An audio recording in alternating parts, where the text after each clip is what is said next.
ආයිබෝන් දුවේ පුතේ JW Dance Academy YouTube channel එක නර්තන විෂය හා සම්බන්ධ විෂය මාලාව ඔබ වෙත ගෙන එනවා.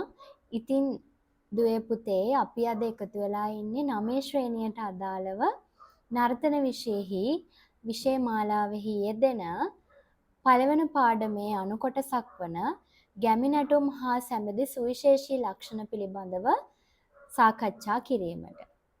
ඉතින් දුවේ පුතේ ගැමි නැටුම් පිළිබඳව හැඳින්වීම ඔබට දැනටමත් අවබෝධ වෙලා ඇති අපි කලින් කතා කළ පාඩම්වලදී.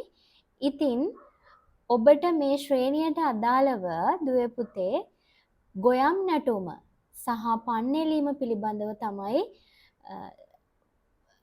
හඳුනාගෙන නර්තනය කිරීමට තිබෙන්නේ. ඉතින් දරුවනේ ගොයම් කැපීමේ නැටුමෙහි සුවිශේෂී ලක්ෂණ පිළිබඳව අවධානය යොමු කිරීමේදී දුවේ පුතේ කෘෂිකාර්මික ජන ජීවිතය තමයි මේ නර්තනයෙන් නිරූපණය වන්නේ. ඒ කියන්නේ අතීතයේදී සහ වර්තමානයේදීත් මේ කෘෂිකර්මාන්තය හා බැඳුණු නර්තනාංගයක් තමයි මේ ගොයම් නැටුම කියලා කියන්නේ. මෙහිදී දුවේ පුතේ දෑකැත්ත තමයි රංග භාණ්ඩයේ විදිහට භාවිතා කරන්නේ. ඒ වගේම වී ගොවිතැනෙහි කෙරෙන විවිධ ක්‍රියාකාරකම් මේ ගොයම් නැටුමෙහි නිරූපණය කරන්න පුළුවන්. දුවේ පුතේ ගොයම් කැපීමේ නැටුම නිර්මාණය කර ගැනීමේදී ඔබ අවධානය යොමු කළ යුතු කරුණු කිහිපයක් තිබෙනවා. ඉන් එකක් තමයි මේ ගොයම් කැපීම පිළිබඳ ක්‍රියාකාරකම් ඉස්මතු වන පරිදි නර්තනය නිර්මාණය කර ගත යුතුයි. ඒ වගේම ගැමි නැටුම් වල මූලික ලක්ෂණයක් වන සරල බව නිරූපණය වන පරිදි සරල චලන නිර්මාණය කර ගත යුතුයි. ඒ වගේම දෑකැත්ත නිවැරදිව හසුරවා ගැනීමෙන් තමයි ඔබ නර්තනය සිදු කළ යුත්තේ. දුවේ පුතේ අපට ගොයම් කැපීමේ නැටුම ආරම්භ කිරීමට ප්‍රථම ඔබගේ ඇඳුමෙහි පිටුපස දවටා ගන්න පුළුවන්. ඉන්පසුව තමයි ඒ අදාළ කවි ගායනා අනුව දෑකැත්ත නිවැරදිව භාවිතා කරමින් නර්තනය කළ යුත්තේ.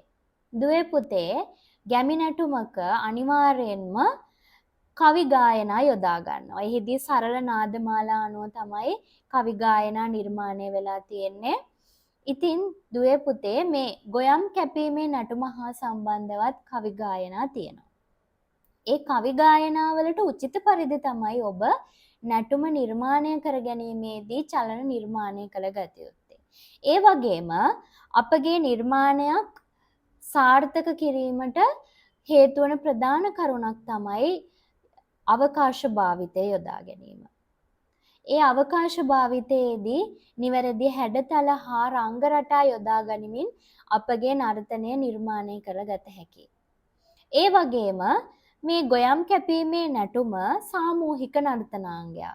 විශේෂයෙන්ම කෘෂිකාර්මික ජන ජීවිතයෙහි ඊට අදාළ ක්‍රියාකාරකම් සිදුවන්නේ ජනතාවගේ එකමුතුකමින් සහ සාමූහික බව. ඉතින් මේ ගැමි නැටුම නිර්මාණය කර ගැනීමේදී දුවේ පුතේ ඊට අදාළ සාමූහික බව නිරූපණය වන පරිදි කණ්ඩායම් වශයෙන් එහිදී කණ්ඩායම් සහයෝගයෙන් ඊට අදාළ සුදුසු චලන යොදා ගනිමින් ඒ ක්‍රියාකාරකම් වල යෙදිය හැකියි. ඒ වගේම දුවේ පුතේ මේ සාමූහිකව සුදුසු පද ගායනාවන්ට සහ වාදනයන්ට අනුව අභ්‍යාස කරමින් ප්‍රාසංගික නර්තනයක් නිර්මාණය කරගත හැකියි. දුවේ පුතේ අපි යම් නිර්මාණයක් සාර්ථකව නිර්මාණය කර ගැනීමේදී එහි මුල මැද සහ අග පිළිබඳව හොඳින් අවබෝධයෙන් යුක්තව නර්තනය නිර්මාණය කරගත යුතුයි. ඉතින් දුවේ පුතේ මම හිතනවා මේ ගොයම් කැපීමේ නැටුම නිර්මාණය කරගන්න කොහොමද කියන එක ඔබට අවබෝධ වුණා කියලා. ඉතින් දුවේ පුතේ මේ ගොයම් කැපීමේ නැටුමෙහි ඊට අදාළ කවි ගායනා දකින්න පුළුවන්. මම කියලා දෙන්නම් ඔබට ඊට අදාළ කවි ගායනා. දුවේ පුතේ මේ සරල නාදමාලාවකින් තමයි මෙය නිර්මාණය වෙලා තියෙන්නේ. ඒ වගේම සරල භාෂාවකින් තමයි නිර්මාණය වෙලා තියෙන්නේ. අපි බලමු මේ ගොයම් කැපීමේ නැටුමට අපට යොදා ගන්න පුළුවන් කවි ගායනා මොනවද කියලා. එහිදී දුවේ පුතේ විවිධ තිත්‍රූප අනුව අපට කවි ගායනා යොදා ගන්න පුළුවන්. එහිදී අඩු ලය වේගයකින් වේගයේ සිට වැඩි ලය වේගයක් දක්වා කවි ගායනා යොදා ගනිමින් නර්තනය නිර්මාණය කරගත හැකියි. හරි. ඔබ හොඳින් අසා සිටින්න. අපි බලමු ගොයම් කැපීමේ නැටුම හා සම්බන්ධ ගායනාවන් මොනවද කියලා. රන්දෑ කැතිගෙන නිති සෑර සේනවා රත්රාන් පාටින වටදිලි සේනවා රිවිදුටු පිනිබිඳු ලෙස පහවෙනවා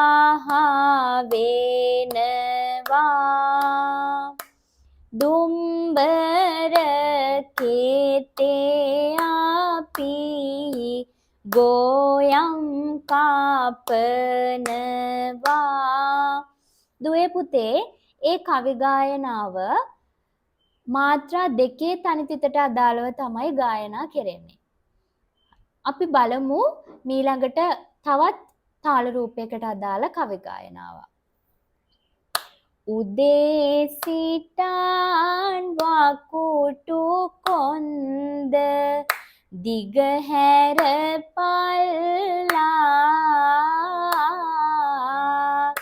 අතේ තියන ගෝයා මිටිය බිම දාම පල්ලා හිසේ තියන ලේසු පොඩිය අතට ගනිල්ලා සතර වාරම් දෙවි පිහිටෙන් ගොඩපාලයල්ලා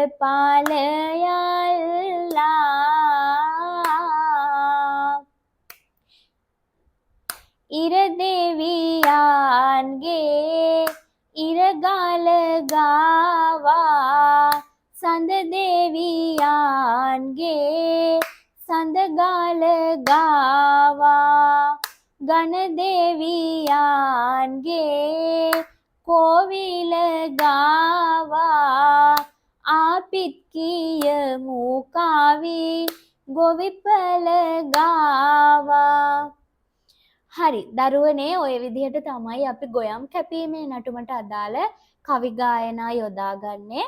හරි දුවේ පුතේ අපිට ගොයම් කැපීමේ නටුමට අමතරව පන්නැලීමේ නටුම පිළිබඳවත් සාකච්ඡා කිරීමට තිබෙනවා. ඉතින් දරුවනේ මේ පන්නැලීමේ නටුම පිළිබඳවත් අපි එහි සුවිශේෂී ලක්ෂණ පිළිබඳවත් සාකච්ඡා කරමු. පන් කර්මාන්තයට අදාළව පන්නැලීමේ කවි නිර්මාණය වෙලා තියෙනවා. ගැමි ජනයා තුළ පවතින සාමූහිකත්වය, එකමුතු බව, ඒ වගේම සුහද බව මේ කවි ගායනා වලින් විද්‍යාමාන වෙනවා. දුවේ පුතේ මේ පන්නැලීමේදී එකිනෙකා සහයෝගයෙන් තමයි පන්නැලීම සිදු කරන්නේ. ඉතින් කවි ගායනා අනුව අප නර්තනය නිර්මාණය කර ගැනීමේදී එය නිරූපණය කරගත යුතුයි. ඊට අමතරව දුවේ පුතේ මේ සෑම ගැමි නටුමකම දකින්න පුළුවන් කවි ගායනා නිර්මාණය වෙලා තියෙන සරල නාදමාලාවකින්. ඉතින් දුවේ පුතේ අපි බලමු මාත්‍රා 3 තනිතිතට අදාළව පන්නැලීමේ ගායනාවක්. ගාන තෙල් සඳුන් වරලස ඔමරි කොට මුහුණ පුරා තෙල් ගාගෙන යන කලට මාන බලති මිනුවාන් පන් තිබෙන කොට නෑනේ නුබත් එනවද පන්නෙලන්නට. හරි දුවේ පුතේ අපි බැලුවේ මාත්‍රා 3 තනිතිතට අදාළ කවි ගායනාව. අපි බලමු මාත්‍රා දෙක දන හතර එහෙම නැත්නම් සුළු මහා දෙතිතට අදාළ කවි ගායනාවක්. ඉරසඳ පාන විලකෝ තැනද තුන්හිරියා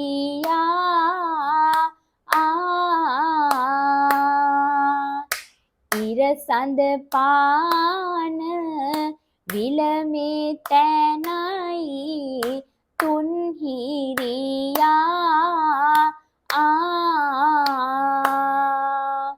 පන්කම් කරන අගනෝකා තත්සාරියා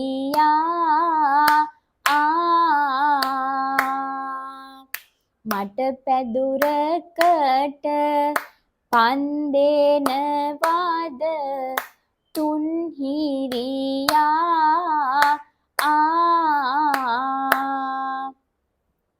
හරි දුවේ පුතේ අපි දැන් බැලුවේ මාත්‍රා 2 දන 4ට අදාළ කවි ගායනාව.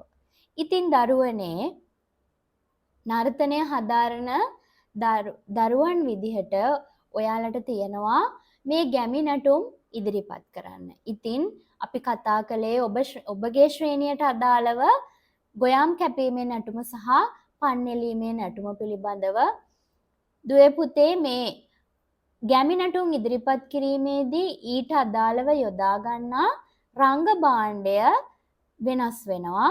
ගොයම් කැපීමේ නැටුමේදී දෑකැත්ත යොදා ගන්නා බව මම උදාහරණයක් විදිහට ඔබට කලින් ප්‍රකාශ කළා. ඉතින් දුවේ පුතේ මේ ගැමි නැටුම නිසි ආකාරයෙන් නිරූපණය කිරීමේදී ඊට අදාළ රංග භාණ්ඩ නිවැරදිව ඔබ භාවිතා කළ යුතුයි. ඊට අමතරව දුවේ පුතේ මේ ගැමි නැටුමට ඊට අදාළ අලංකාර රංග වස්ත්‍රාභරණ නිර්මාණය කරගත යුතුයි. අපගේ චලන භාවිතා කරමින් නර්තනය නිර්මාණය කරගන්නා සේම එය ප්‍රාසංගික නර්තනයක් බවට පත්වීමට රංග වස්ත්‍රාභරණ බලපානවා. මෙහිදී දුවේ පුතේ ඔබට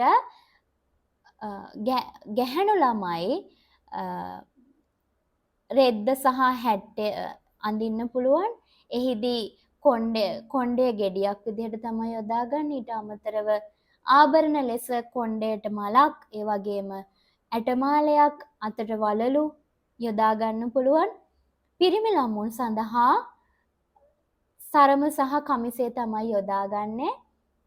ඉතින් දරුවනේ සරලව ගැමියාගේ ඒ තිබුණු ක්‍රියාකාරකම් සහ ඔවුන්ගේ දිවි පෙවත තමයි මේ ගැමි නැටුම් වලින් නිරූපණය වන්නේ. ඒ අනුව දුවේ පුතේ මම හිතනවා ඔබට මේ ගොයම් කැපීමේ නැටුම සහ පන්නెලීමේ නැටුම පිළිබඳව අවබෝධයක් ලැබුණා කියලා. ඔබ කවි ගායනාවන් නැවත නැවත පුහුණුවන්න.